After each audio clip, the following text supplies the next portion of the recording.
As Representative Arp mentioned, in the Great Recession that was from December 2007 to June of 2009, that really caused havoc to the state budget.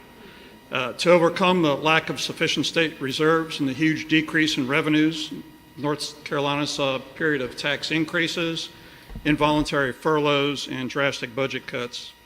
And as any major problem, disaster, there's always an opportunity to reset and take a look at what you've done to not make the same mistakes of the past and maybe change policy for the future. And that's what this legislature did. Beginning in 2011 and 12, saw the temporary sales tax increase go away and a general redirection in spending policies. In 2013, this legislature passed comprehensive tax reform, which flattened personal income tax rates and began the state on a course of tax reductions that benefits taxpayers at all income levels by eliminating individual and corporate tax loopholes. We eliminated most tax credits, and we increased the standard deduction for personal income tax. That was the base of where we started, and we've continued that since that time. We've continued to reduce tax rates. We've continued to increase the standard deduction for personal income tax, which for married filing jointly is now at $25,500. When we started in 2013, married filing jointly, the standard deduction was $6,000.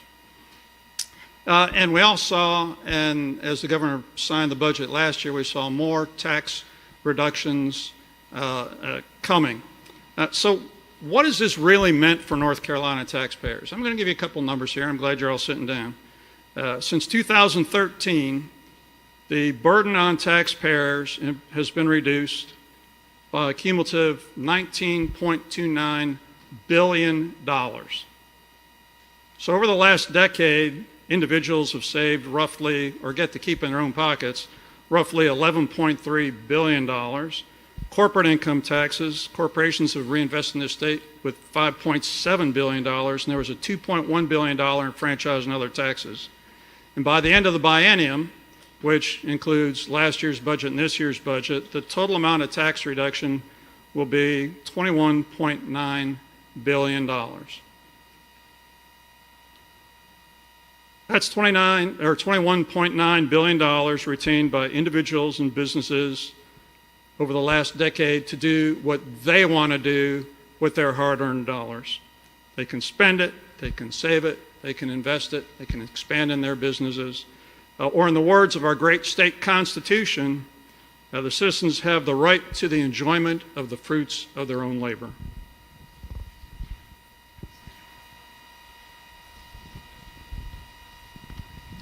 Getting into the finance package that's in this budget, it's much smaller in scope, but still consistent of the goals that this legislature has had for the past decade in making North Carolina a better place for all our citizens.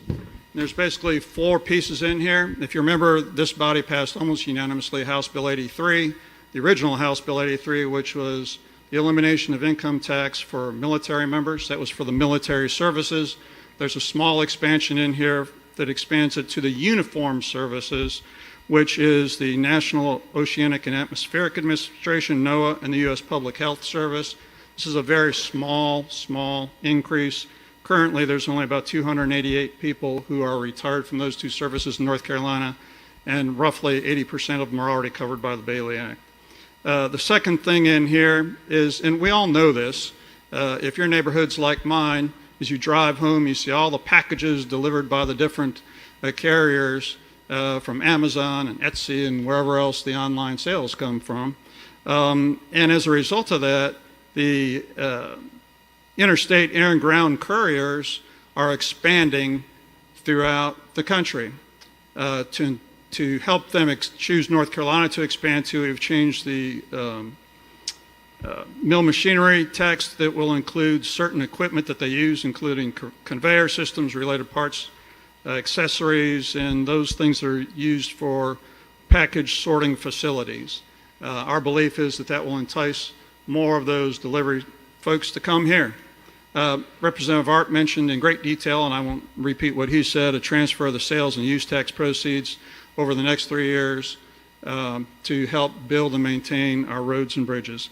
And lastly, a small change in shifting from annual to quarterly, the motor fuel tax refund for off-highway use of motor fuel. And this primarily affects farmers, that lets them get their refund every quarter instead of annually, and hopefully that will help them get through this strange economic time we're living through. So in summary, over the last decade, this legislature's tax policy, coupled with restrained spending and building our state reserves, has attracted businesses to our state, resulting in increased economic activity, which has really allowed us to do many of the things that we've done in tax policy. North Carolina consistently ranks at the top of every major index. We're number one for best place to do business, and we've been there for quite a while in the last few years. And we're continuing that in this budget, the whole budget, and I ask for your vote in the affirmative on this budget. Thank you.